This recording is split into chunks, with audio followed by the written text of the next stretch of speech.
Түркістан облысы Созақ ауданы Көктөбе елді мекені 6-шы сынып оқушысы Амангелді Ирода. Ильяс Шамсүгіров арынып. Алқын аман басылмайды арынып. Тау селінде еңбек, қайран сарыным. Жарлы жаршы Жақыбайды жарылқап. Жандағы ауыр жүректегі шал.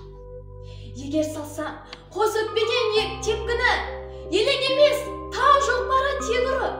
Жау жапырар, көк дауылша бұрқырар. Шоу дегенде бір береуден екпіні. Талас болмас, топ жасаққа тиіспей.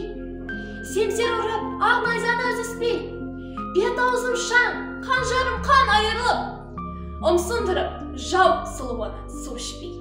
Аял болмал, айқай сүрен салыспай.